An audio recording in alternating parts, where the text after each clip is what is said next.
Julius Robert ओपेनहेमर, वो शख्स जिसने दुनिया को सबसे विनाशकारी ताकत दी, जिसे भगवत गीता पर अटूट विश्वास था, जो विनाश को सृष्टि का ही एक रूप मानता था।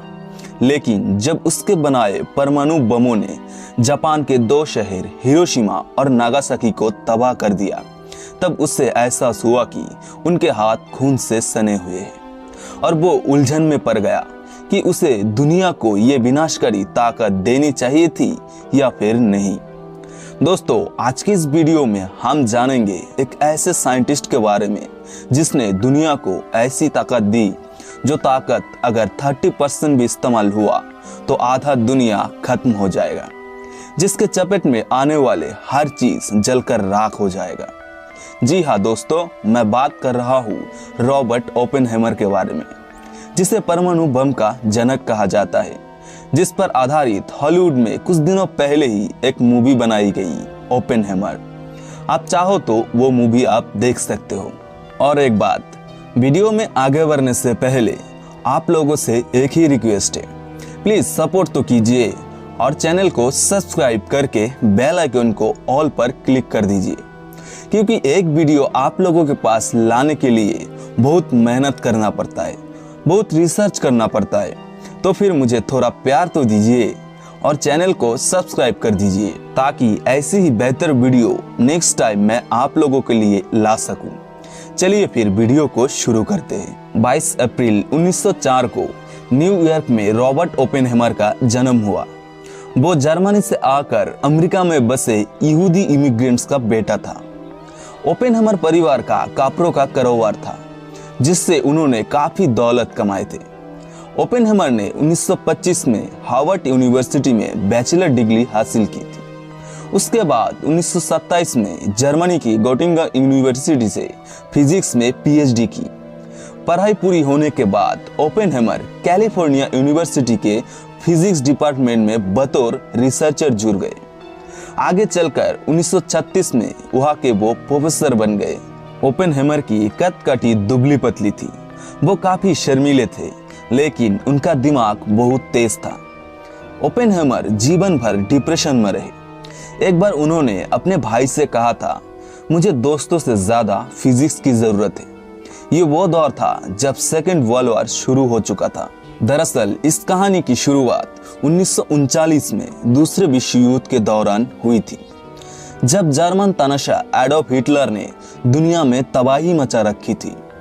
तब अमेरिका को लगा कि अगर हिटलर ने सबसे पहले परमाणु बम बना लिया तो वो दुश्मन देशों को कुछ ही मिनटों में खाक में मिला देगा।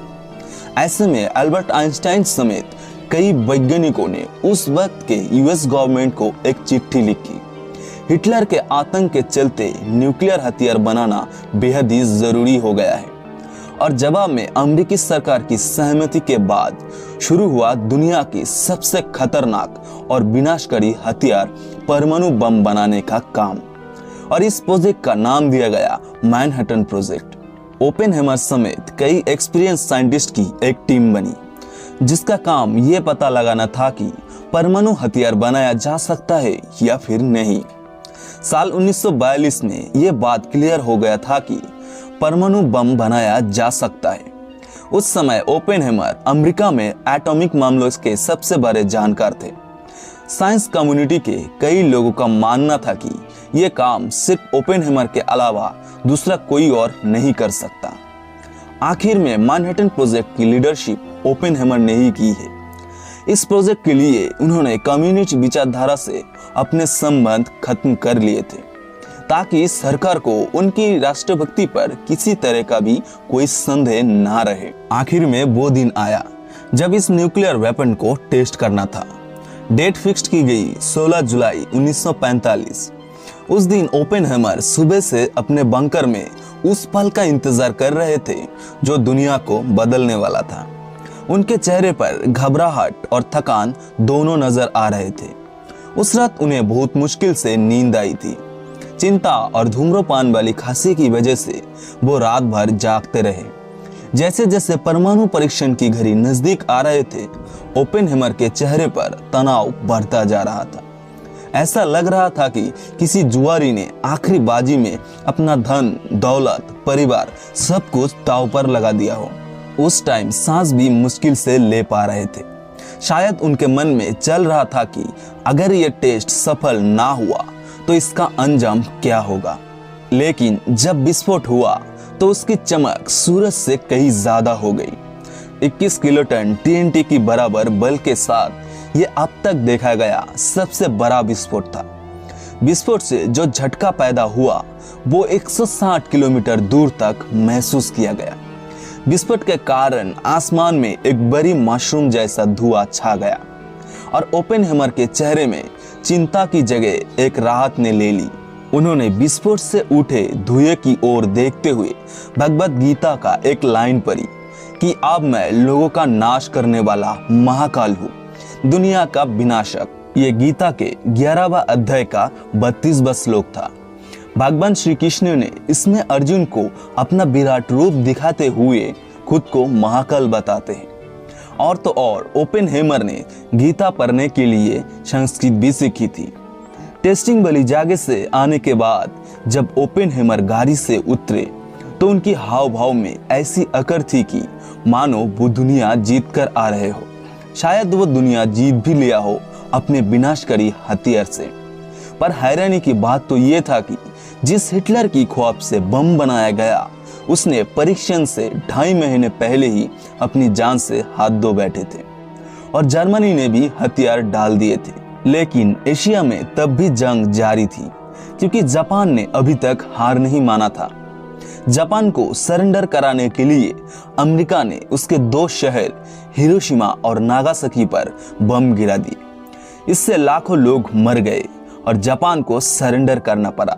इस भयानक हादसे से ओपेनहेमर को भारी सदमा लगा। उन्होंने इस तबाही का जिम्मेदार खुद को माना। ओपेनहेमर ने कहा कि न्यूक्लियर वेपन आतंक और विनाश के साधन है। हथियार बनाने को तो उन्होंने शैतान का काम तक कह दिया। अक्टूबर 1945 में ओपेनहेमर की मीटिंग तत्कालीन अमेरिकी प्रेसिडेंट हैरी एस ट्रूमन के साथ हुई। इसमें ओपेनहेमर ट्रूमन को कहा, मुझे लगता है कि मेरे हाथ खून से सने हुए हैं। पर ट्रूमन ने उससे कहा, खून तो असल में मेरे हाथों पर लगा है। बम गिराने का ऑर्डर तो मैंने ही दिया था, इसलिए आप खुद को जिम्मेदार मत सोचिए और मुझे ही इसका चिंता करने दीजिए। इस बातचीत गीता में महारथी अर्जुन और भगवान श्री कृष्ण के बीच संबंध की प्रतिध्वनि जान पड़ती है। अर्जुन ने कुरुक्षेत्र में अपने सगे संबंधियों और गुरुजनों को देखकर युद्ध लड़ने से इनकार कर दिया। उनका कहना था कि उन्हें युद्ध जीतने के लिए अपने प्रियजनों को मारना पड़ेगा, जो कि घोर पाप है। परमाणु हथियार बनाने के दौरान भी ओपेनहेमर और उनके साथियों को कई ख्याल आया कि वो विनाश का सामान बना रहे हैं। उन्होंने अपने काम से पीछे हटने के बारे में कई बार सोचा, लेकिन ओपेनहेमर ने अपनी और अपने साथियों की हिचकिचाहट को दूर करने के लिए गीता की बातों का ही इस्तेमाल किया। उसका मानना था कि विनाश भी सृष्टि का ही एक हिस्सा है, जैसा कि भगवान श्री कृष्ण ने कहा था। ओपेनहेमर ने भी श्री कृष्ण की तरह अपने साथियों से कहा कि साइंटिस्ट के रूप में हम सबका काम सिर्फ बम बनाना है। वो इस निर्णय का जिम्मेदार नहीं है कि हथियार का इस्तेमाल कैसे, कहाँ और किस पर किया जाएगा। उनके प्रायोरिटी सिर्फ कर्म करना है और कर्म फल तो किसी और के हाथ में है। अगर इन हथियारों से किसी की मौत होती है तो इसका जिम्मेदार वो नेता होंगे जो इसे इस्तेमाल का ऑर्डर देगा।